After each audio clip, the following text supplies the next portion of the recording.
Hello बच्चों, social science study room में आपका स्वागत है। आज हम प्रीवियस ईयर का क्वेश्चन पेपर डिस्कस करेंगे जो है 2018 की। 2018 के क्वेश्चन पेपर डिस्कस करेंगे हम प्रीवियस ईयर का। 2019 23 24 25 19 के दोनों ही, और सॉरी 25 नहीं, 22 23 24 का हम कर चुके हैं डिस्कस। 21 का 22 में तो शायद पेपर ही नहीं हुआ था। 21 23 24 के हम क्वेश्चन कर चुके हैं, 2019 के भी कर चुके हैं। अब हम 2018 का करेंगे, ठीक है। तो चलिए ऐसे ही सीरियल नंबर से मैं करती जाऊंगी, आगे पीछे हो सकता है कि जैसे 2018 है उसके बाद 2015 का हो जाए, लेकिन सारे ही 2011 से लेके 2024 तक के सारे प्रीवियस ईयर के क्वेश्चन पेपर मैं आपको जरूर कराऊंगी, एग्जाम तक बिल्कुल कराऊंगी, ताकि आपका रिवीजन होता रहे, आपका बिल्कुल मतलब रिवीजन प्रैक्टिस सबका चलता रहे अच्छे से। ओके, तो प्रीवियस ईयर के क्वेश्चन पेपर करना बहुत जरूरी है। मैं बार बार बोलती हूँ कि थ्योरी पढ़ना भी बहुत जरूरी है, और जो क्वेश्चन पेपर है ये करना भी जरूरी है, ताकि हमारा प्रैक्टिस चलता रहे कि किस तरीके से क्वेश्चन आता है, और आपको ये समझ में आए कि थ्योरी पढ़ना क्यों जरूरी है, इसलिए क्वेश्चन पेपर करवाना जरूरी है। ओके, इसके पहले मैं 6, 7, 8 की हिस्ट्री और ज्योग्राफी अपलोड कर चुकी हूँ चैनल पे, उसका थ्योरी आपको जरूर देखना है।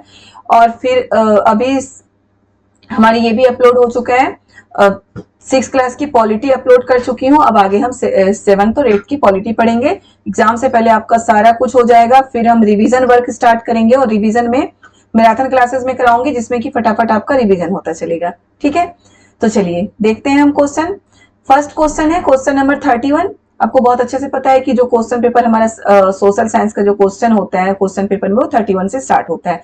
60 क्वेश्चन आते हैं 31 से 90 तक। मेरी गारंटी है कि अगर आप मेरे सारी थ्योरी देख लें और प्रीवियस ईयर के क्वेश्चन पेपर देखते जाएं, जो भी मैं डाल रही हूँ, जो भी इंपॉर्टेंट क्वेश्चन मैं अभी डालूंगी आगे, या फिर जो मैराथन क्लासेस कराऊंगी, वो क्लासेस आप देखते जाएं, मेरी गारंटी है 55 से 60 के बीच में नंबर लेके आएंगे सोशल साइंस में, ठीक है बच्चों।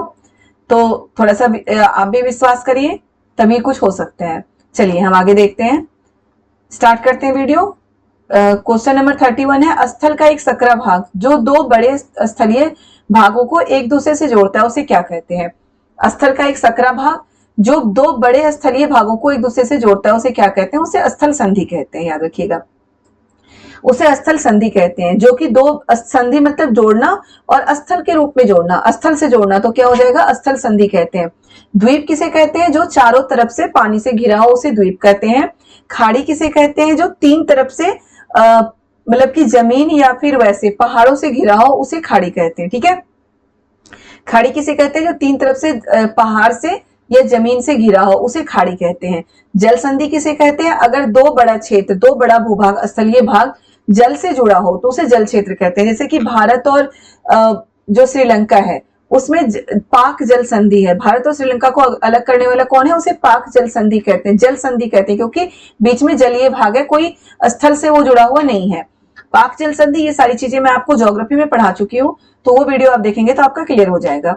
ओके, ये सारी चीजें आपकी क्लियर हो गई होगी, स्थल संधि, द्वीप, खाड़ी और जल संधि। देखिए नेक्स्ट क्वेश्चन है, निम्नलिखित में कौन सा महाद्वीप आकार में सबसे छोटा है। तो ऑस्ट्रेलिया जो महाद्वीप है वो आकार में सबसे छोटा है। मैं बार बार आपको ये जरूर बताती जाऊंगी कि मैं कहाँ पे ये चीज करा चुकी हूँ। तो ज्योग्राफी में जो महाद्वीपों वाला चैप्टर है उसमें ये सब कुछ करा चुके हैं। उसमें याद रखिएगा, महाद्वीपों वाले चैप्टर से क्वेश्चन आता ही आता है। कई बार, एक बार तो ये क्वेश्चन आया था, जो महासागर के बारे में क्वेश्चन आया था कि वैसा कौन सा महासागर है जिसका तट छिछला है, ठीक है। और भी बहुत सारे क्वेश्चन आते रहते हैं उसमें। कौन सा महाद्वीप है जिसमें से भूमध्य रेखा गुजरती है, ऐसा कौन सा महाद्वीप है जिससे तीनों रेखाएं एक साथ गुजरती है। तो ये सारी चीजें मैं आपको ज्योग्राफी के थ्योरी में करा चुकी हूँ, तो वहां से आपको देखना है। ओके, निम्नलिखित में कौन सा महाद्वीप आकार में सबसे छोटा है, तो ऑस्ट्रेलिया जो है वो आकार में सबसे छोटा है। एशिया सबसे बड़ा महाद्वीप है, ऑस्ट्रेलिया आकार में सबसे छोटा है। उच्च प्राथमिक स्तर पर सामाजिक विज्ञान में शामिल है, इतिहास, भूगोल, अर्थशास्त्र, समाजशास्त्र। याद रखिएगा, इतिहास, भूगोल, अर्थशास्त्र, समाजशास्त्र उच्च प्राथमिक स्तर पर है, तो पॉलिटी भी तो होना चाहिए, पॉलिटिक्स में है ही नहीं, और समाजशास्त्र शामिल नहीं है इसमें। फिर इतिहास, भूगोल, राजनीति विज्ञान, अर्थशास्त्र, तो ये बिल्कुल सही है, इतिहास, भूगोल, राजनीति विज्ञान, अर्थशास्त्र, क्योंकि समाजशास्त्र जो है ये हमारे उच्च प्राथमिक स्तर पर शामिल नहीं है। ओके। जो अपर प्राइमरी स्टेज होता है, जैसे कि 6 to 8 के लिए हम कर रहे हैं, याद रखिएगा अपर प्राइमरी स्टेज यही होता है। तो उसमें हमें समाजशास्त्र हम नहीं पढ़ते हैं, सोशियोलॉजी हम पढ़ते हैं नहीं पढ़ते, आप खुद भी देख सकते हो सोशियोलॉजी की बुक कहाँ मैं पढ़ा रही हूँ, नहीं पढ़ा रही हूँ ना। हम 6 to 10 उसमें हम क्या पढ़ते हैं, 9 10 में हम क्या सोशियोलॉजी थोड़ी ना पढ़ते हैं, हिस्ट्री सिविक ज्योग्राफी इकोनॉमिक्स पढ़ते हैं। तो ये इतिहास भूगोल अर्थशास्त्र और क्या है पॉलिटी, इतिहास भूगोल राजनीति विज्ञान और अर्थशास्त्र, ये है हमारे उच्च प्राथमिक स्तर पर, यानी कि 9 10 6 to 10 मान लो वही होता है उच्च प्राथमिक स्तर, यानी कि अपर प्राइमरी स्टेज। ओके, उसमें ये सारी चीजें हम पढ़ते हैं। जो समाज शास्त्र है वो हम नहीं पढ़ते। मनोविज्ञान जो है जिसे हम साइकोलॉजी बोलते हैं, हम साइकोलॉजी भी नहीं पढ़ते हैं 10th तक। क्लियर है। नीचे आइए, आगमनात्मक अधिगम निम्नलिखित में से किस विद्या का विरोधाभासी है? ठीक है, किस विद्या का है? व्याख्यात्मक शिक्षण का। याद रखिएगा ये हमारे साइकोलॉजी का क्वेश्चन है, पेडालॉजी में आया है, लेकिन ये साइकोलॉजी का क्वेश्चन है कि आगमनात्मक अधिगम निम्नलिखित में से किस विद्या का विरोधाभासी है? विरोधाभासी मतलब कि किसका वो अगेंस्ट चल रहा है। ओके, देखिए संरचनात्मक परीक्षण, अनुकरण, निपुणात्मक परीक्षण, व्याख्यात्मक परीक्षण। व्याख्या करने की बात, व्याख्यात्मक जो परीक्षण होता है मतलब लिखिए, व्याख्या उसके बारे में लिखिए, वो नहीं है। आगमनात्मक मतलब इंक्लूडिव लर्निंग है कि हमें क्या सीखना है। ठीक है, तो इसमें व्याख्यात्मक नहीं है, ये है स्ट्रक्चर ट्रेनिंग है, तो हमें किस तरह से स्ट्रक्चर करना है, कैसे बनाना, तो ये सारी चीजें हैं। लेकिन व्याख्यात्मक शिक्षण का विरोधाभासी व्याख्यात्मक शिक्षण इसमें नहीं है। नेक्स्ट है, नीचे दिए गए ए और बी को पढ़िए और सही उत्तर का चयन कीजिए। देखिए क्या है, फर्स्ट, आलोचनात्मक सोच धारणाओं के निर्माण तथा विचारों के अनुप्रयोग और विस्तार को बढ़ावा देती है। आलोचनात्मक सोच, ठीक है, किसी के बारे में आलोचनात्मक, यही नहीं है कि हम बिल्कुल मतलब कि जो सही चीजें देख रहे हैं उसकी बुरी चीजों को भी देखना है। आलोचनात्मक सोच यही होता है कि उसकी अच्छाई बुराई दोनों के बारे में सोचना है। आलोचनात्मक सोच धारणाओं के निर्माण तथा विचारों के अनुप्रयोग और विस्तार को बढ़ावा देती है। ठीक है, क्या है, धारणाओं के निर्माण और विचारों के अनुप्रयोग और विस्तार को बढ़ावा देती है, बिल्कुल सही है। यह दूसरों के तर्कों और विश्वासों को समझने और मूल्यांकन करने में मदद नहीं करती है, तो ये तो गलत है। दूसरों के तर्कों और विश्वासों को समझने और मूल्यांकन करने में मदद करती है, क्योंकि आलोचनात्मक सोच का मतलब ये नहीं है कि सिर्फ उसकी हम बुराई देख रहे हैं, उसका क्या मतलब है कि अच्छाई बुराई हम दोनों देख रहे हैं। ठीक है, तो ए हमारा सही है और बी गलत है। ओके, अब क्या, अनुभवजन्य साक्ष्य। अनुभवजन्य साक्ष्य यानी कि हम किसी चीज को देखकर समझ रहे हैं, क्या है? अनुसंधान के लिए एक संख्यात्मक दृष्टिकोण, मैट्रिक इकाइयों में मापे गए आंकड़े, तो हो ही नहीं सकता। आंकड़ों के संग्रह ने विश्वसनीय तरीकों का उपयोग, एकत्रित आंकड़ा जहां पे आ जाए वहां तो होगा ही नहीं।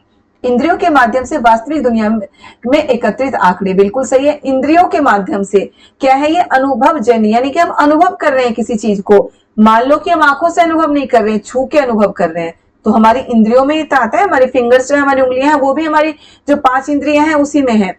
हम स्मेल ले रहे हैं तो हमारे नाक भी क्या है, हमारी 5 इंद्रियों में आता है। हम सुन रहे हैं, सुन के किसी चीज को अनुभव कर रहे हैं, तो वो भी हमारी 5 इंद्रियों में आता है। चलिए आप मेरा वीडियो जो है देखिए मत।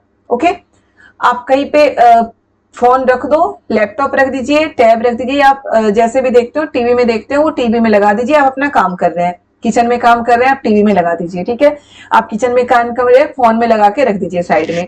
सुन रहे हैं ना, तो हमारी एक इंद्रिय काम कर रही है। ठीक है, हमारी एक इंद्रिय काम कर रही है और हम क्या होता है कि उसे एकत्रित कर रहे हैं चीजों को। तो यही है अनुभवजन्य साक्ष्य की हम किसी, यहाँ पे मैं इंद्रियों को बात कर रही हूँ, अनुभव की बात नहीं कर रही।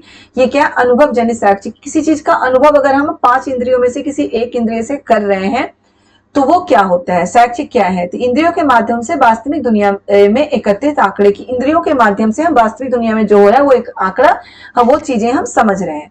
ठीक है, ठीक है, चलिए नेक्स्ट देखते हैं, भौतिक विशेषताओं के मॉडल। ठीक है, भौतिक विशेषताओं के मॉडल प्रतिकृतियां शिक्षण के लिए सबसे अधिक उपयुक्त है। भौतिक विशेषताओं के मॉडल जो है, फिजिकल फीचर्स जो होते हैं उसके जो विशेषताओं के जो मॉडल होते हैं वो शिक्षण के लिए सबसे उपयुक्त है। अर्थशास्त्र, भूगोल, राजनीति विज्ञान, इतिहास तो हम भूगोल में ही तो पढ़ते हैं, भौतिकी उसी को बोलते हैं आगे चल के, भूगोल को। कि जो भौतिक विशेषताओं के मॉडल है, मान लो कि हम एक ग्लोब बना रहे हैं, ठीक है, हम एक मैप बना रहे हैं, चार्ट बना रहे हैं, चार्ट पे मैप बना रहे हैं, मॉडल ही हुआ ना, मैप बना लो मॉडल सा। ग्लोब बना लो एक, उस पे हम अपने हाथ से बना रहे हैं सब कुछ, तो एक मॉडल ही तो हुआ, भौतिक विशेषताओं का मॉडल, नदियों का एक मॉडल बना के ले जा रहे हैं। तो ये किस चीज के लिए काम करेगा? अर्थशास्त्र पढ़ने में नहीं, राजनीति विज्ञान पढ़ने में नहीं, इतिहास पढ़ने में नहीं, किस चीज में? भूगोल पढ़ने में हमारी मदद करेगा, अधिक उपयुक्त है भूगोल पढ़ने में। ओके, स्थानीय समाचार पत्र से मौसम की जानकारी का संग्रह किस प्रकार का स्रोत है? स्थानीय समाचार पत्र से मौसम की जानकारी का संग्रह किस प्रकार का स्रोत है? द्वितीयक स्रोत है। स्थानीय समाचार पत्र से प्राथमिक स्रोत हम खुद होते हैं, अगर हम किसी को कुछ बता रहे हैं तो वो प्राथमिक स्रोत है, किसी के मुंह से हम सुन रहे हैं बातों को, वो प्राथमिक स्रोत होता है। द्वितीयक स्रोत क्या होता है? कि कोई चीज हम पढ़ रहे हैं, ठीक है, कोई चीज पढ़ रहे हैं, स्कूल में आप जाते हैं तो टीचर आपका प्राथमिक स्रोत है और बुक्स जो है वो द्वितीयक स्रोत में आता है। क्लियर है? द्वितीयक स्रोत है। क्या है? समाचार पत्र मौसम की जानकारी का संग्रह किस प्रकार का स्रोत है? द्वितीयक स्रोत है। सीखने की अक्षमता वाले शिक्षार्थी मतलब विद्यार्थी किस प्रकार की कक्षा में अन्य छात्रों के साथ सीखते हैं?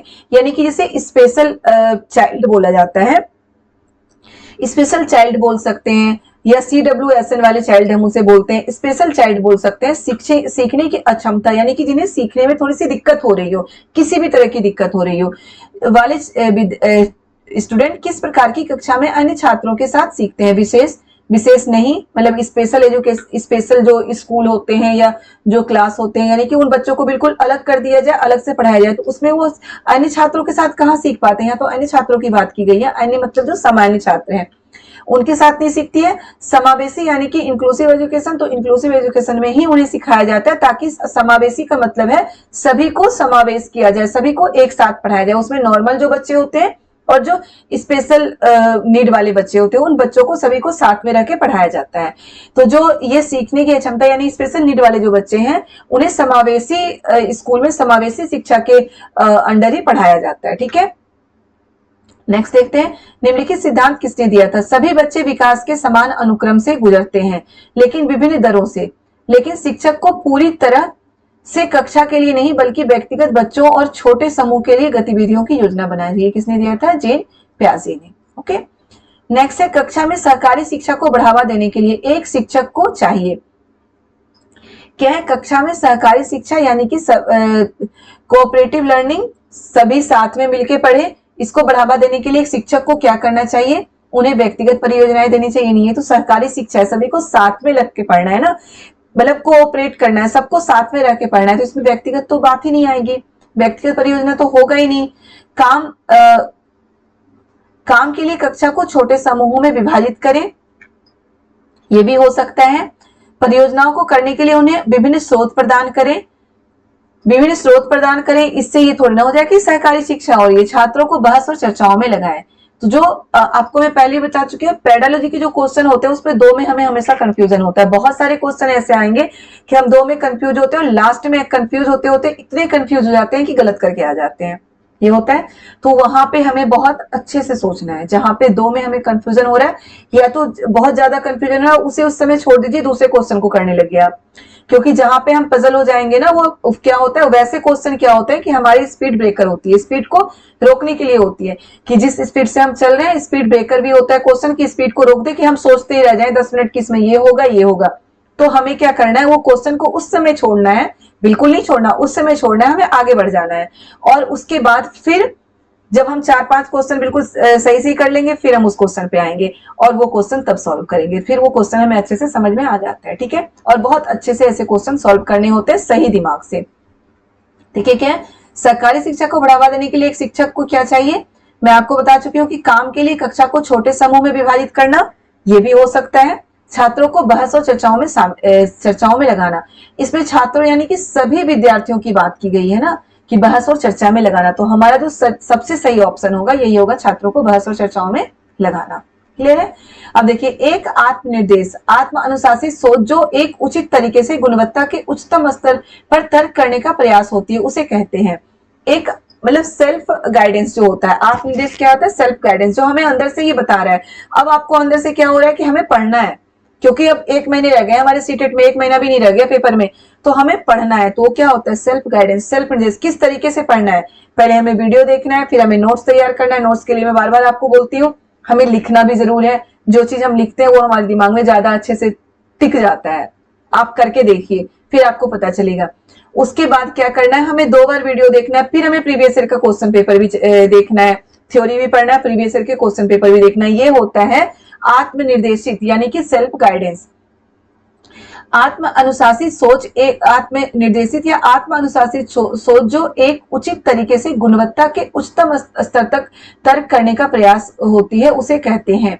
मतलब कि जो सेल्फ निर्देश या फिर जो बिल्कुल हम डिसिप्लिन में कि हमें इसी तरीके से करना है, इस तरह की सोच जो होती है हमारे क्वालिटी को बिल्कुल ऊंचे, मतलब कि बिल्कुल ऊंचे स्तर तक ले जाती है। तर्क बिल्कुल बहुत अच्छे तर्क करने का प्रयास करती है, हमारी क्वालिटी को बहुत अच्छे तर्क करने का, उसे क्या कहते हैं? जटिल सोच नहीं, बुद्धिमान सोच नहीं, अमूर्त सोच नहीं, आलोचनात्मक सोच। याद रखिएगा, जब हमारे में आलोचनात्मक सोच आ गई ना, तो समझ लीजिए कि हम उन चीज को बहुत अच्छे से समझ चुके हैं। ओके, किसी भी चीज के बारे में अगर हम अच्छा बुरा दोनों ही सोच रहे हैं, तो इसका मतलब ये होता है कि उस चीज को हम बहुत अच्छे से समझ रहे हैं। क्या होता है, कभी कभी किसी चीज की सिर्फ अच्छाई दिखती है, हमें बुराई नहीं दिखती, और ऐसा कुछ भी ना हो जिसमें बुराई ना हो। ओके, तो हमें अच्छा बुरा दोनों ही पहलू देख के चलते हैं, उसे ही आलोचनात्मक सोच बोलते हैं, और वही हमारी गुणवत्ता के उच्चतर स्तर पर तर्क करने का प्रयास है। ओके, अब है अजंता गुफा चित्रों में इस्तेमाल किए गए रंग निम्नलिखित में से किस सामग्री से प्राप्त हुआ है? तो आपको मैं पढ़ा चुकी हूँ हिस्ट्री में, पौधों के खनिज से। ठीक है, पौधों के खनिज से जो अजंता की गुफाओं में चित्रों में रंग प्रयोग किया गया था, उसे पौधों के खनिज से किया गया, यानी कि पौधों से कलर बनाया गया था। नेक्स्ट है, सबसे पुरानी पांडुलिपि किस चीज पर लिखी गई है? ताड़पत्रों पर। बताया था मैंने, ताड़पत्रों पर, भुज के पत्तों पर लिखा गया था। जो सबसे पुरानी पांडुलिपि है वो ताड़पत्रों पर लिखी गई थी। मानव इतिहास जो पत्रों पर लिखा जाता है उसे क्या बोलते हैं? याद करिए, क्या बोलते हैं? शिलालेख। शिला मतलब पत्थर, उस पर खुदाई करके लिखा जाता है, उसे शिलालेख बोलते हैं। ओके, मानव इतिहास में निम्नलिखित में कौन सी अवधि काल सबसे लंबी है? मतलब कौन सा पीरियड सबसे लंबा पीरियड है? तो कौन सा है वो? पूरा पाषाण काल। ये भी मैं आपको बता चुकी हूँ, जो पूरा पाषाण काल है, सबसे पहला मानव इतिहास का सबसे पहला काल है, वो सबसे लंबी अवधि है, उसकी अवधि सबसे लंबी है। ओके, ये सारी अवधियां भी मैं आपको बता चुकी हूँ हिस्ट्री में। दिए गए कथनों ए और बी को पढ़िए और सही उत्तर का चयन कीजिए। मेहरगढ़ पाकिस्तान के बोलन दर्रे के पास एक उपजाऊ मैदान में स्थित है।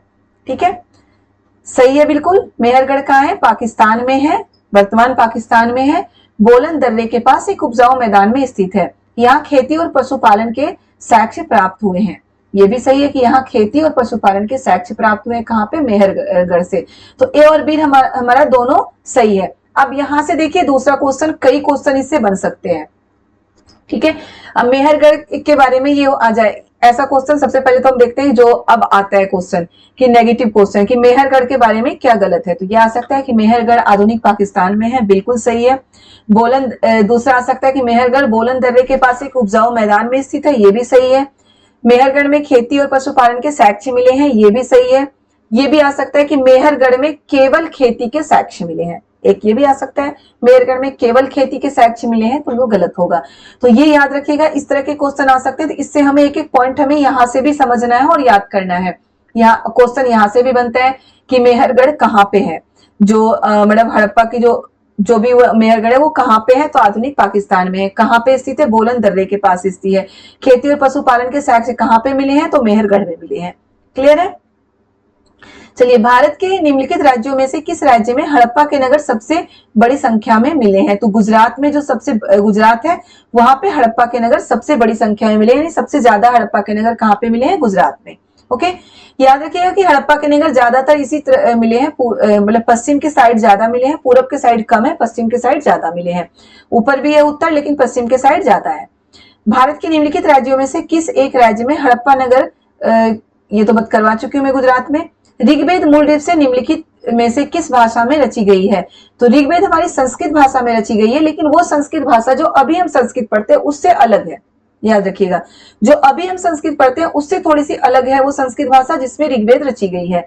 तो ऋग्वेद किसमें रची गई है? संस्कृत भाषा में, लेकिन वो संस्कृत भाषा अभी की संस्कृत जो हम पढ़ते हैं उससे थोड़ा सा अलग है। 6ठी शताब्दी ईसा पूर्व में मगध महाजनपद के पहले शासक कौन थे? बिंबिसार थे। या देखिए, मगध महाजनपद, मगध जो फेमस हुआ है वो अशोक से हुआ है, चंद्रगुप्त मौर्य से हुआ है, लेकिन जो मगध महाजनपद के 6ठी शताब्दी ईसा पूर्व में मगध महाजनपद के जो पहले शासक थे वो कौन थे? बिंबिसार। बिल्कुल आपको याद रखना, यहाँ से कई बार क्वेश्चन आ चुका है। ठीक है, निम्नलिखित में से कौन सा बौद्ध धर्म के त्रिरत्नों में से नहीं है? बौद्ध धर्म के त्रिरत्न कौन सा है? धम्म, संघ और बुद्ध। याद रखिएगा, बौद्ध धर्म के त्रिरत्न कौन से हैं? धम्म, संघ और बुद्ध। ठीक है, ये बौद्ध धर्म के त्रिरत्न है। अहिंसा, जिस अहिंसा का पालन करने के लिए बौद्ध धर्म में बोला गया है, लेकिन वो उसके त्रिरत्नों में से नहीं है। हम यहाँ पे कंफ्यूज क्या होते हैं? अहिंसा, चूंकि बौद्ध धर्म में कहा गया है कि हमें अहिंसा का पालन करना चाहिए, हमें मारपीट नहीं करना चाहिए, लड़ाई झगड़े नहीं करना चाहिए, तो त्रिरत्न में तो अहिंसा होना ही चाहिए, है ना। अगर हम पढ़ के नहीं गए, सही से समझ के नहीं गए, ये वीडियो देख के नहीं गए, तो हमारे दिमाग में ये बात आ सकती है अगर यही क्वेश्चन आ जाए तो। लेकिन क्या होता है, अहिंसा का पालन करने के लिए बोला गया है बौद्ध धर्म में, लेकिन बौद्ध धर्म के त्रिरत्नों में ये नहीं है। बौद्ध धर्म के त्रिरत्नों में क्या क्या है? धम्म, संघ और बुद्ध। बुद्ध भी त्रिरत्न में आते हैं, धम्म और संघ दोनों ही त्रिरत्न में आते हैं। धम्म मतलब धर्म, संघ मतलब जहां पे बौद्ध धर्म के अनुयायी रहते थे, ठीक है, और बुद्ध, ये तीनों बौद्ध धर्म के त्रिरत्नों में है। ओके, अहिंसा बौद्ध धर्म के त्रिरत्नों में नहीं है। अब देखिए नेक्स्ट है, निम्नलिखित में से कौन सा राज्यसभा सदस्यों का चुनाव, निम्नलिखित में से कौन राज्यसभा सदस्यों का चुनाव करता है? राज्यसभा के सदस्यों का चुनाव कौन करता है? विधानसभा के सदस्य यानी कि विधायक। ओके, राज्यसभा जो हमारा राज्य, मैं अभी सिविक्स में आपको पढ़ा चुकी हूँ पॉलिटी में कि जो हमारे 3 तरह की पॉलिटी में से इसकी पॉलिटी में तो हम यही सब पढ़ रहे थे।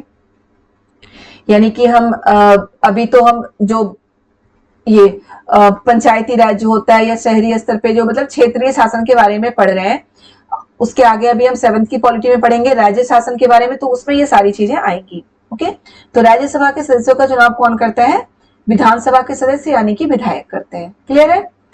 नेक्स्ट देखिए, भारत द्वारा निम्नलिखित में से किस शासन प्रणाली को अपनाया गया है? राष्ट्रपति और संघीय शासन? नहीं। राष्ट्रपति और एकात्मक? बिल्कुल नहीं। संसदीय और एकात्मक? नहीं। संसदीय और संघीय शासन। किस तरह की शासन पद्धति को अपनाया गया है? संसदीय और संघीय शासन। संघीय शासन पद्धति में क्या है कि जहां पर 2 या 2 से ज्यादा स्तर की सरकार हो, वहां पे उसे संघीय शासन पद्धति बोलते हैं। भारत में 3 स्तर की सरकार है, बता चुकी हूं मैं आपको पॉलिटी पढ़ाते हुए, अभी 6 की पॉलिटी में बता चुकी हूँ। भारत में 3 स्तर की सरकार है। और संसदीय शासन पद्धति भी बोला जाता है भारत में कि कोई भी कानून बनाया जाता है, किसी भी मुद्दे पे बहस होता है, कहाँ पे होता है? संसद में होता है, इसलिए संसदीय और संघीय शासन पद्धति है हमारे भारत में। ठीक है, अनुसूचित जातियों के लिए कितने संसदीय क्षेत्र आरक्षित हैं? तो 84 संसदीय क्षेत्र आरक्षित है अनुसूचित जातियों के लिए। ओके, भारत में अस्पृश्यता प्रथा के कारण निम्नलिखित में से किस मौलिक अधिकार का उल्लंघन किया गया है? अस्पृश्यता यानी कि छुआछूत, हम उसे अलग मानते हैं खुद से। छुआछूत या अस्पृश्यता यही तो है कि जो मतलब जिससे हम छुआछूत रख रहे हैं उसे हम अपने से अलग मानते हैं, अपने समान नहीं मान रहे हैं। तो इसका मतलब क्या हुआ? समानता के अधिकार का उल्लंघन किया जाता है। ठीक है, अस्पृश्यता प्रथा के कारण किस मौलिक अधिकार का उल्लंघन किया गया है? तो समानता के अधिकार का उल्लंघन किया है। स्वतंत्रता के अधिकार का मतलब क्या है कि हम अपने देश में किसी भी राज्य में जाके रह सकते हैं, अपने देश के अंदर किसी भी राज्य में रह सकते हैं, वहां पे कोई नौकरी कर सकते हैं, पढ़ाई कर सकते हैं, वहां पे जमीन खरीद सकते हैं। ठीक है, शोषण के विरुद्ध अधिकार में क्या है कि जो बाल मजदूरी या मनुष्य का व्यापार, इस तरह की चीजें नहीं कर सकते कि किसी भी मनुष्य को हम बेचते या फिर बाल मजदूरी कराएं, इस तरह के काम नहीं कर सकते। ये है शोषण के विरुद्ध अधिकार, यानी कि हमारा अगर कोई शोषण कर रहा है तो उसके लिए हम अदालत में जा सकते हैं। फिर संवैधानिक उपचार का अधिकार, संवैधानिक उपचार का अधिकार क्या है? उपचार मतलब इलाज, यानी कि संविधान का इलाज कर रहा है ये। संवैधानिक उपचार का अधिकार यानी कि जो हमारे मौलिक अधिकार हैं, 6 मौलिक अधिकार हैं, तो संवैधानिक उपचार का अधिकार 6ठा होता है। और जो ऊपर के 5 मौलिक अधिकार अगर हमें नहीं मिल रहे हैं किसी भी कारण से, तो संवैधानिक उपचार के अधिकार के तहत हम कोर्ट में जाके अपने अधिकारों की मांग कर सकते हैं। क्लियर है? लेकिन इसका आंसर क्या होगा? समानता का अधिकार। समानता के अधिकार का उल्लंघन किया जाता है अस्पृश्यता प्रथा में।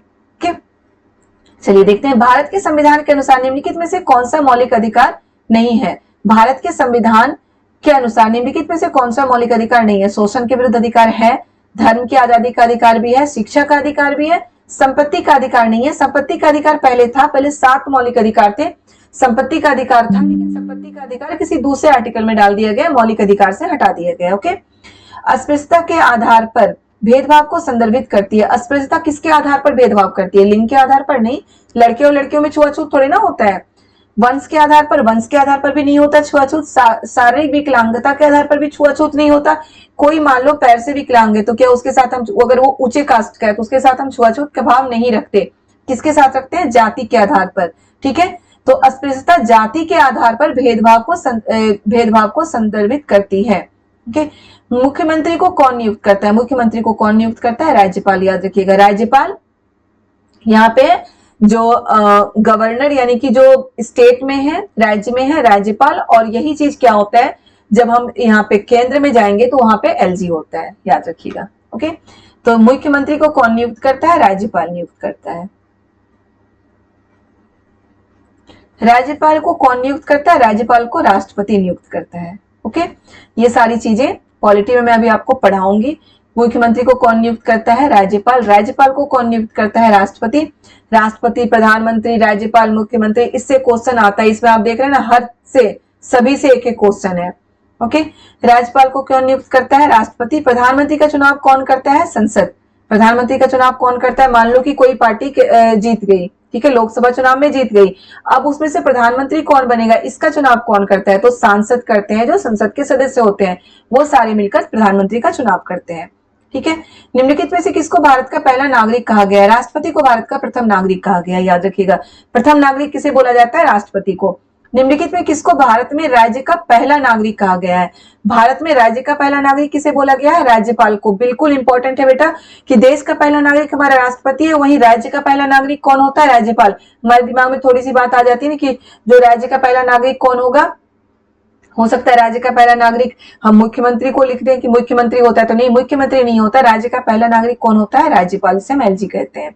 ठीक है, वर्तमान लोकसभा 2014 के बाद, ये 2018 का क्वेश्चन है, तो उसके पहले ये सब हो चुका है। वर्तमान लोकसभा 2014 के बाद है, कौन सा लोकसभा होगा? 2016 में। ठीक है, तो अभी आप जो लोकसभा का चुनाव हुआ था उसके बाद का आप देख लेंगे कि कब है। क्लियर है? भारत का वर्तमान राष्ट्रपति कौन है? अब उस समय 2018 में भारत का राष्ट्रपति कौन थे? रामनाथ कोविंद। ये 2018 की बात है। अभी भारत के राष्ट्रपति, वर्तमान राष्ट्रपति कौन है, वो आप कमेंट में जरूर लिखेंगे। इतना तो आप कर सकते हैं कि भारत के वर्तमान राष्ट्रपति कौन है, उसके बारे उनका नाम आप मुझे कमेंट में लिख के जरूर बताइएगा। भारत के संविधान में निम्नलिखित में से किसका उल्लेख नहीं किया गया है? सरकार का ढांचा बिल्कुल किया गया, सरकार के ढांचा का उल्लेख किया गया। भारतीय संविधान में याद रखिएगा हर चीज, सरकार के बारे में, जनता के बारे में, कानून के बारे में, हर चीजों का उल्लेख किया गया है। राजनीतिक दलों का नाम नहीं लिया गया है भारतीय संविधान में, क्योंकि राजनीतिक दल तो बनते रहते हैं ना, बनते बिगड़ते रहते हैं, तो उनका नाम भारतीय संविधान में नहीं है। अगर भारतीय संविधान में राजनीतिक दलों का नाम हो जाता है ना, तो फिर ये सही मायने में लोकतंत्र नहीं होता, क्योंकि ये तो लिखा हुआ है ना कि ये राजनीतिक दल होंगे, कोई दूसरा राजनीतिक दल बन ही नहीं सकता। नागरिकों के अधिकार बिल्कुल है। राज्यों और केंद्र शासित प्रदेशों के नाम ये भी है। भारतीय संविधान में राजनीतिक दलों के नाम नहीं है। ठीक है, राज्यसभा में सदस्यों को कौन नामांकित करता है? राज्यसभा में सदस्यों को राष्ट्रपति नामांकित करता है। क्लियर है? निम्नलिखित में से कौन भारत की संविधान सभा का अध्यक्ष थे? निम्नलिखित में से कौन भारत के संविधान सभा के अध्यक्ष थे? तो जो हमारे डॉक्टर राजेंद्र प्रसाद थे, वो हमारे संविधान सभा के अध्यक्ष रहे हैं। और संविधान सभा के ड्राफ्टिंग समिति के अध्यक्ष कौन थे? Doctor B R Ambedkar. तो याद रखिएगा, संविधान सभा के ड्राफ्टिंग समिति के अध्यक्ष डॉक्टर बी आर अम्बेडकर थे, लेकिन संविधान सभा के अध्यक्ष कौन थे? डॉक्टर राजेंद्र प्रसाद। तो इन दोनों में जो भी डिफरेंस है वो बिल्कुल आपको याद रखना है कि डॉक्टर राजेंद्र प्रसाद संविधान सभा के अध्यक्ष थे, वही संविधान सभा के ड्राफ्टिंग समिति के अध्यक्ष कौन थे? B R Ambedkar. क्लियर है? निम्नलिखित में से कौन भारत का एकमात्र भारतीय गवर्नर जनरल था? सी राजगोपालाचारी। सी राजगोपालाचारी जो थे वो भारत के एकमात्र गवर्नर जनरल थे। उसके बाद गवर्नर जनरल का पोस्ट खत्म कर दिया गया था। ओके, अब देखिए नेक्स्ट, भारत का संविधान कब अपनाया गया? भारत का संविधान 26 नवंबर 1939 में अपनाया गया। अपनाया गया की बात किया गया यहाँ पे, याद रखिएगा, अपनाया गया यानी कि बनके तैयार हो गया, तो 26 नवंबर 1939 में। और इसमें थोड़ा सा कंफ्यूज मैं भी रहती हूँ कि अपनाया गया का मतलब तो ये भी हो सकता है ना कि कब से लागू हुआ, लेकिन ये लागू वर्ड नहीं किया गया है यहाँ पे। अपनाया गया बोला गया है, मतलब एडॉप्ट किया गया है। तो एडॉप्ट किया गया का तो कहीं ना कहीं लागू किया गया भी हो सकता है। तो इसमें सही बताऊं तो मैं भी बहुत ज्यादा कंफ्यूज थी कि ये 26 जनवरी 1950 होगा या 26 नवंबर 1949 होगा। ठीक है, वैसे जो आंसर की है उसमें तो 26 नवंबर 1949 ही लिखा गया है, तो हम 1949 ही लगाएंगे। अब मैं इसके बारे में थोड़ा सा आपको समझाती हूँ कि जो भारत का संविधान है वो बनके तैयार हो गया था हमारा 26 नवंबर 1949 में, 1949 में, लेकिन 2 महीने के लिए संविधान को रोक लिया गया था और 26 जनवरी 1950 को उसके लागू किया गया था। ये क्वेश्चन भी आता है कि क्यों लागू किया गया है। जब 26 नवंबर को बन गया था, इतने साल, इतने मतलब कि टाइम लगा हमारा संविधान बनाने में, और आजादी में इतने, आजादी की लड़ाई में इतना टाइम लगा, फिर आप संविधान को क्यों 2 महीने तक के रोक के रखा गया? 26 जनवरी 1930, जो कि मैं हिस्ट्री में आपको पढ़ा चुकी हूँ, 26 जनवरी 1930 को सबसे पहला स्वतंत्रता दिवस मनाया गया था गवर्नमेंट, ये कांग्रेस की अध्यक्षता में, ठीक है, कांग्रेस की अध्यक्षता में, जवाहरलाल नेहरू की अध्यक्षता में सबसे पहला स्वतंत्रता दिवस मनाया गया था 26 जनवरी 1930 को। तो उसी दिन को सेलिब्रेट करने के लिए, उसी दिन को याद करने के लिए 26 जनवरी को संविधान लागू किया गया था, ठीक है।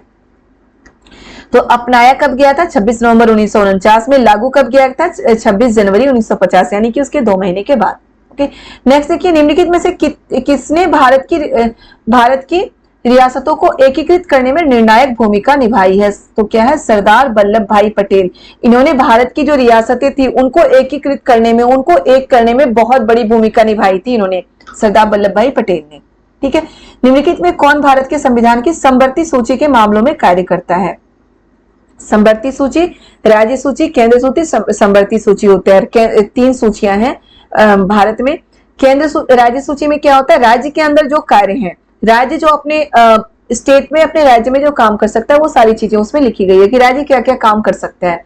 केंद्र सूची में क्या है कि केंद्र यानी कि जो मतलब कि गवर्नमेंट, केंद्र की गवर्नमेंट होती है, वो क्या क्या कार्य कर सकती है। आपको पता है कि केंद्र जो काम करेगी वो पूरे देश पे डिपेंड करेगा, मतलब पूरे देश पर इफेक्ट करेगा। राज्य जो काम करते हैं, हर राज्य में जो शिक्षा का आप देख रहे हैं, शिक्षा का पैटर्न हर राज्य में अलग अलग होता है। तो ये कौन सी सूची में आएगा? ये राज्य सूची में आएगा, क्योंकि हर राज्य में अलग अलग पैटर्न है, यानी कि राज्य सूची का काम है। लेकिन केंद्र सूची का कार्य क्या होता है? केंद्र सूची जो भी फैसला लेगा वो पूरे देश पे मतलब इफेक्ट करेगा।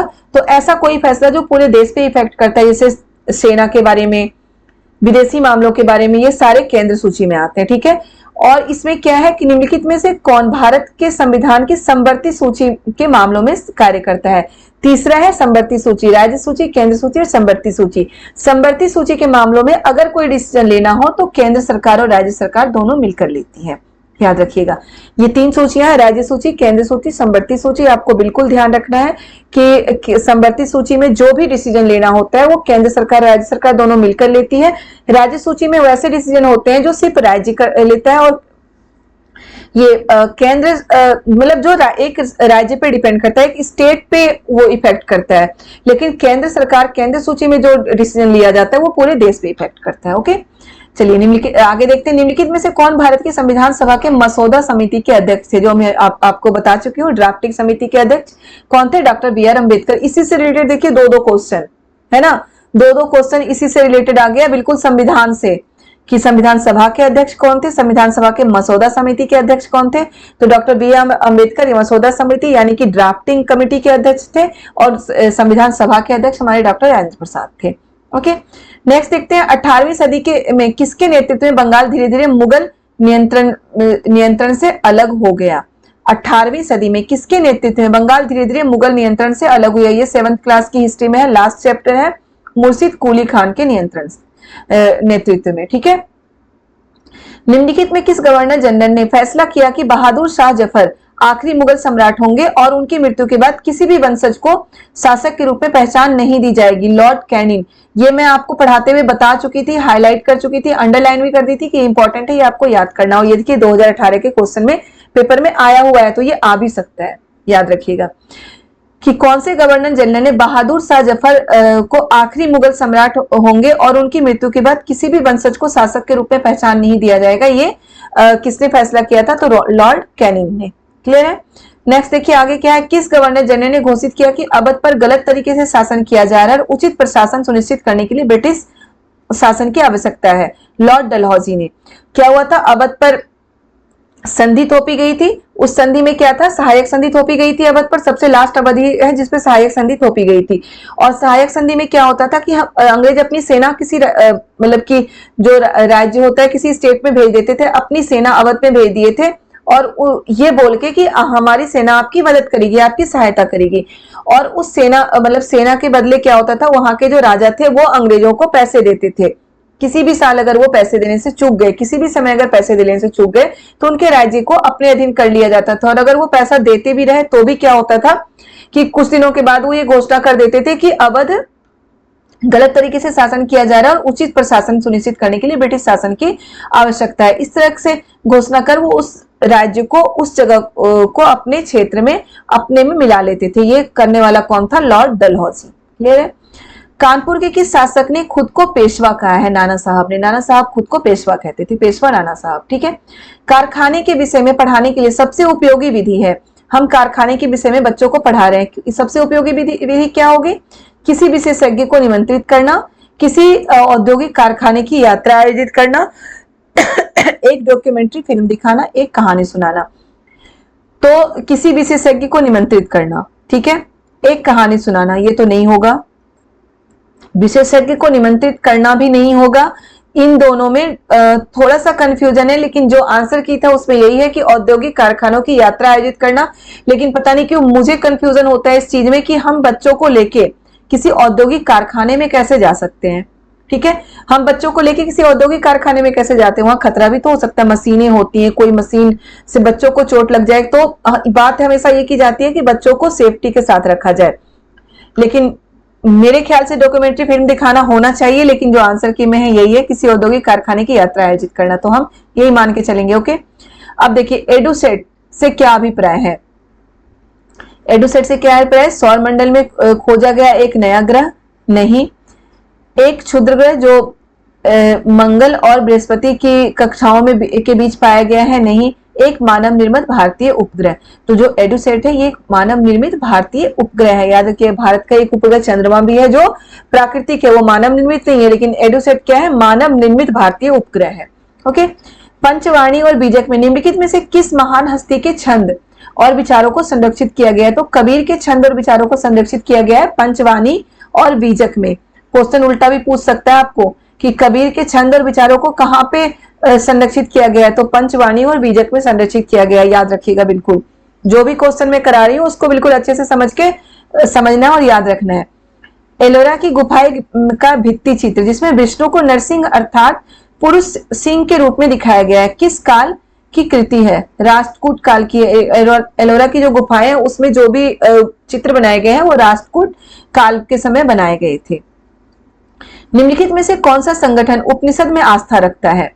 उपनिषद में आस्था रखने वाले कौन से संगठन है? रामकृष्ण मिशन नहीं है, सत्यशोधक समाज भी नहीं है, सेवा समाज भी नहीं है, ब्रह्म समाज। याद रखिएगा, ब्रह्म समाज उपनिषद में आस्था रखते थे। जब मैं हिस्ट्री पढ़ा रही थी तो आपको ये मैं पढ़ा चुकी हूँ कि ब्रह्म समाज जो है वो उपनिषद में आस्था रखते थे। ठीक है।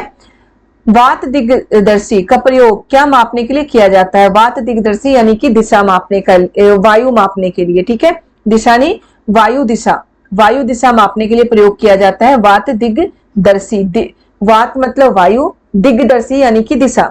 याद रखिएगा, वायु दिशा मापने के लिए वात दिग्दर्शी का प्रयोग किया जाता है। नाम से क्लियर हो गया, वात मतलब वायु, दिग्दर्शी से क्या हो गया? दिशा। क्लियर है।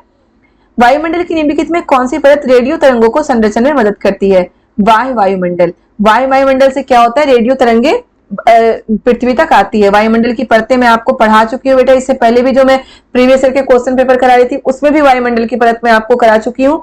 और जो वायुमंडल की परत मैंने कराया है चैप्टर में वो जाके आप जरूर देखें, इससे क्वेश्चन बिल्कुल आता है हर बार। जितने भी सीटेट के क्वेश्चन है, प्रीवियस ईयर के क्वेश्चन पेपर आप चेक कर लीजिए, सभी में है वायुमंडल की परतों से। पृथ्वी की विभिन्न परतों को क्रम में आंतरिक से बाहरी परत तक पहचानिए। आंतरिक से बाहरी, ठीक है, क्या है? आंतरिक से बाहरीतम परत तक पहचानिए। विभिन्न पृथ्वी की विभिन्न परतों को क्रम में आंतरिक से बाहरी, आंतरिक से बाहरीतम परत तक पहचानिए। परपटीमेंटल बाहरी क्रोड, आंतरिक क्रोड। गलत है। क्या है? पृथ्वी की विभिन्न परतों को क्रम से आंतरिक से बाहरी हमें पहचानना है ना, तो ये तो बिल्कुल गलत है। ठीक है, ये मैंने गलत लगा रखे हैं, ये बिल्कुल गलत है। सबसे अंदर कौन सा है? आंतरिक क्रोड। ठीक है, सब तो ये दोनों हो सकता है, ये भी गलत है क्योंकि मेंटल दिया गया, मेंटल तो बीच में है। हम इन दोनों में देखेंगे। ओके, ये मैं एक दो क्वेश्चन में मैंने गलत इसीलिए लगाया क्योंकि वहां पे मैं आपका देख सकूं, आपके कंफ्यूजन क्लियर कर सकूं। ओके, बड़ा मैं ये लगा के निकल जाती, कंफ्यूजन क्लियर नहीं होता। ये गलती हम करते हैं, याद रखिएगा। ये क्वेश्चन भी मैं 2 बार पढ़ चुकी हूँ, क्योंकि ये गलती हमसे होती है कि आंतरिक से बाहरीतम परत बोला गया है ना, बाहर से आंतरिक परत नहीं बोला गया है, आंतरिक से बाहरीतम परत बोला गया है। तो ये भी नहीं होगा, ये भी। आंतरिक क्रोड सबसे अंदर का परत है, आंतरिक परत है। उसके बाद क्या है, बाहरी क्रोड, बिल्कुल सही है। उसके बाद प्रपटी, प्रपटी तो सबसे बाहरी परत है, ठीक है, सबसे बाहरीतम परत, ये भी नहीं होगा हमारा। कौन सा होगा, 3, आंतरिक क्रोड, बाहरी क्रोड, वेंट्रल और प्रपटी, हमारा ऑप्शन नंबर 3 सही होगा। क्लियर है। सबसे पहले यहाँ पे होता है आंतरिक क्रोड, फिर यहीं पे मतलब कि ये वाला जो है ये बाहरी क्रोड का हिस्सा होगा, ये मेंटल है, ये हमारा प्रपटी है। ओके, प्रपटी का जो भाग होता है सबसे पतला होता है, याद रखिएगा। उसके बाद जो आंतरिक, उसके बाद क्या होता है, मेंटल का भाग होता है, फिर आंतरिक मतलब कि फिर क्या होता है, बाहरी क्रोड, उसके बाद आंतरिक क्रोड। आंतरिक क्रोड तो सबसे नीचे वाला भाग, सबसे अंदर वाला भाग है। दिए गए आरेख में सूर्य, पृथ्वी और चंद्रमा की स्थिति को ध्यान से देखिए और बताइए कि यह क्या दर्शाता है। करा चुकी हूं बेटा, बहुत ही इंपॉर्टेंट है ये, ज्योग्राफी में आपको करा चुकी हूं उसमें, और बहुत ही इंपॉर्टेंट है, ठीक है। ज्वार भाटा जो भी होता है वो इस रिलेटेड है इसी से, कि दिए गए आरेख में सूर्य, चंद्रमा और पृथ्वी की स्थिति को ध्यान से देखिए और बताइए कि क्या दर्शाता है। सूर्य, चंद्रमा और पृथ्वी क्या दर्शाता है। इसमें ज्वार भाटा से रिलेटेड है, जहां पे मैं आपको बता चुकी हूँ ज्योग्राफी पढ़ाते हुए, अगर सूर्य, चंद्रमा और पृथ्वी दोनों एक ही सीध में हो, मान लो यहाँ सूर्य है, यहाँ पृथ्वी, यहाँ चंद्रमा, एक ही सीध है, तो उच्च ज्वार आएगा, बृहद ज्वार भाटा जिसे बोलते हैं। चंद्रग्रहण तो हो ही नहीं सकता। चंद्रग्रहण कब होगा, अगर सूर्य बीच में और चंद्रमा यहाँ पे आ जाता तो चंद्रग्रहण हो जाता, ठीक है। और सूर्य यहाँ पे, चंद्रमा यहाँ पे आ जाएगा तो क्या हो जाएगा, सूर्य ग्रहण हो जाएगा। तो ना चंद्रग्रहण है, सूर्य ग्रहण है। बृहद ज्वार भाटा भी नहीं होता। बृहद ज्वार भाटा के लिए क्या चाहिए कि सूर्य, चंद्रमा और पृथ्वी तीनों को एक सीध में होना चाहिए। यहाँ पे सूर्य इधर है, चंद्रमा यहाँ इधर है, तो क्या होगा, लघु ज्वार भाटा। क्लियर है। देखिए, जब नदी मैदान में प्रवेश करती है तो वह मुड़ जाती है और बड़े मोड़ बनाकर बहती है, वो क्या कहलाता है, विसर्प। बता चुकी हूं मैं आपको ज्योग्राफी पढ़ाती है कि नदी मान लो कि ऐसे ऐसे ऐसे ऐसे बहती है। ओके, तो कहीं प्रवेश करती है, बड़े मैदान में प्रवेश करती है तो वह मुड़ जाती है, ऐसे मुड़ती है, ज्यादा मुड़ती है, बड़े निर्माण में उसे जगह मिल जाता है, तो ये क्या होता है, यहाँ का जो क्षेत्र है ये अलग हो जाता है। यहाँ का क्षेत्र अलग, थोड़े से मतलब कि ये जो घुमावदार होता है ना, तो यह मुड़ जाती है, तो बड़े मोड़ को क्या कहते हैं, बड़ा मोड़ जो होता है इसे हम विसर्प कहते हैं, ठीक है। इसे क्या कहते हैं, विसर्प कहते हैं। और यहीं पे जो ये क्षेत्र है, यहाँ पे पानी जमा हो जाता है, एक झील सा बन जाता है, उसे चाप झील कहा जाता है। क्लियर है। बाकी इसमें देखने के लिए नदियों से रिलेटेड जो है आप जाके ज्योग्राफी के मेरे थ्योरी की क्लासेस आप देख सकते हैं, ठीक है। नेक्स्ट है, अधिकांश दुर्गम क्षेत्रों में और आपदाओं के समय लोगों को बचाने और भोजन, जल, कपड़े एवं दवाओं को वितरित करने के लिए यातायात का कौन सा साधन बेहद उपयोगी है, वायुयान है। बिल्कुल क्लियर है इसमें कि जहां पे कोई आपदा आती है, बाढ़ आ गया, तो वहां ना हम गाड़ी से जा सकते हैं, ना रोड मतलब कि रोडवे से जा सकते हैं, ना ही हम ट्रेन से जा सकते हैं, ना ही किसी और साधन से जा सकते हैं। वहां हम कैसे जाएंगे, वायुयान यानी कि एयरवे से ही हम वहां पे जा सकते हैं। क्लियर है। भूगोल की वह शाखा जो विशिष्ट मानव जनसंख्या की संरचना के विषय में संबंधित है, क्या कहलाती है, जनसांख्यिकी। याद रखिएगा, भूगोल की शाखा जो मनुष्य जनसंख्या से संबंधित है, इसी से क्या है, जनसांख्यिकी। दोनों ही देख लीजिए, जनसंख्या और जनसांख्यिकी मिलता जुलता शब्द है, बहुत अच्छे से याद हो जाएगा। नेक्स्ट देखिए, सूर्य गुजरात में अरुणाचल प्रदेश से लगभग 2 घंटे बाद अस्त होता है। सूर्य गुजरात में अरुणाचल प्रदेश से लगभग 2 घंटे बाद अस्त होता है। अरुणाचल प्रदेश हमारा इधर है, गुजरात हमारा बिल्कुल इधर है।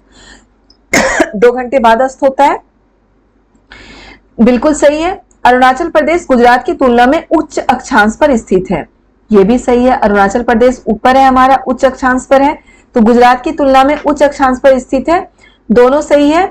लेकिन क्या किसी की व्याख्या है, नहीं है। अगर ये होता है ना कि क्यों स्थित है, क्योंकि यहां से अरुणाचल प्रदेश पूरब में है और जो हमारा गुजरात है वो दूसरा, अगर वर्ड दूसरा सेंटेंस अगर ये आता, अरुणाचल प्रदेश हमारा यहाँ है, ठीक है, गुजरात हमारा इधर है, तो सही बात है, उच्च अक्षांश पर, यहां से उच्च अक्षांश पर अरुणाचल प्रदेश स्थित है गुजरात से, तो ये भी सही है हमारा, ये भी सही है। लेकिन व्याख्या कोई किसी की नहीं है। व्याख्या तब होती अगर आर में ये आता कि अरुणाचल प्रदेश पूरब में है और गुजरात बिल्कुल उत्तर में है, और जो सूर्य मतलब पृथ्वी सूर्य की परिक्रमा करती है, कैसे करती है, पूरब से पश्चिम नहीं करती है, पश्चिम से पूरब की ओर करती है।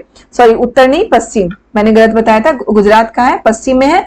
तो जो पृथ्वी सूर्य की परिक्रमा करती है पश्चिम से पूरब की ओर करती है। ये भी क्वेश्चन आ चुका है, तो याद रखिएगा, हम गलती से ये लगाते हैं कि पूरब से पश्चिम की ओर, बिल्कुल नहीं करती, पश्चिम से पूरब की ओर करती है। इसी कारण क्या होता है कि अरुणाचल प्रदेश में सूर्य पहले दिखेगा, गुजरात में सूर्य बाद में दिखेगा। वही अरुणाचल प्रदेश में क्या होता है, सूर्य पहले अस्त होता है और गुजरात में सूर्य बाद में अस्त होता है। ठीक है, तो अगर ऐसा होता तो उसकी व्याख्या होती, वरना व्याख्या नहीं है। दोनों सही है, लेकिन कोई किसी को स्पष्ट नहीं करता, व्याख्या नहीं है। निम्नलिखित में से कौन सा सौर ऊर्जा का गैर परंपरागत स्रोत है? निम्नलिखित में से कौन सा ऊर्जा का गैर परंपरागत स्रोत है? सौर ऊर्जा प्राकृतिक गैस नहीं है, कोयला नहीं है, ईंधन नहीं है। मैं आपको पहले बता चुकी हूँ, परंपरागत और गैर परंपरागत स्रोत पर पढ़ा चुकी हूँ। प्रीवियस ईयर के दूसरे साल के क्वेश्चन पेपर सॉल्व करते हुए मैंने ये बताया है। गैर परंपरागत स्रोत क्या होता है? जो अब चल रहा हो, जो नया नया हम यूज करते हैं। और परंपरागत स्रोत क्या है? जो बहुत पहले से इस्तेमाल में आ रहा हो, जिसकी परंपरा बनी हो, उसे परंपरागत स्रोत बोलते हैं। प्राकृतिक गैस एक परंपरागत स्रोत का उदाहरण है, कोयला भी परंपरागत स्रोत का उदाहरण है, ईंधन भी, लकड़ियां, वो भी परंपरागत स्रोत का उदाहरण है। तो क्या होगा हमारा? सौर ऊर्जा गैर परंपरागत स्रोत है। ठीक है, विशेष रूप से निर्मित टैंकों और तालाबों में मछली का प्रजनन कहलाता है पीसी कल्चर। याद रखिएगा, ज्योग्राफी में सारा कुछ है, विटीकल्चर, हॉर्टिकल्चर, सेरिकल्चर, और ये बाकी का आप मुझे बताएंगे कमेंट में।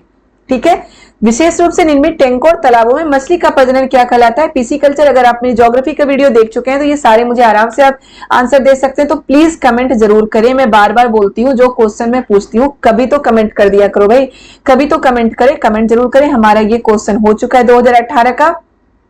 ठीक है, ये क्वेश्चन हमारा सॉल्व हो चुका है। अब आगे मैं 7th क्लास की पॉलिटी स्टार्ट कराऊंगी, और साथ के साथ बीच बीच में मैं 2-2 3-3 चैप्टर कराने के बाद बीच में प्रीवियस ईयर के क्वेश्चन पेपर भी आपके कराती चलूंगी, और इंपॉर्टेंट क्वेश्चन भी मैं आपके कराऊंगी। पॉलिटी हो जाने के बाद प्रीवियस ईयर के क्वेश्चन में मैं तो अभी करा रही हूँ, इंपॉर्टेंट क्वेश्चन भी आपको जरूर कराती चलूंगी। ठीक है, तो चलिए हमारा आज का वीडियो खत्म हुआ। और प्लीज जिन्होंने अभी तक वीडियो को, चैनल को सब्सक्राइब नहीं किया, वो चैनल को सब्सक्राइब कर दे। जो नए हैं वो तो सबसे पहले चैनल को सब्सक्राइब करें। जिन्होंने अभी तक नहीं किया है, बार बार वीडियो देखने के बाद भी, वो भी प्लीज चैनल को सब्सक्राइब कर दें, वीडियो को लाइक करें, शेयर करें और ज्यादा से ज्यादा कमेंट करें। ओके बच्चों, बाय बाय।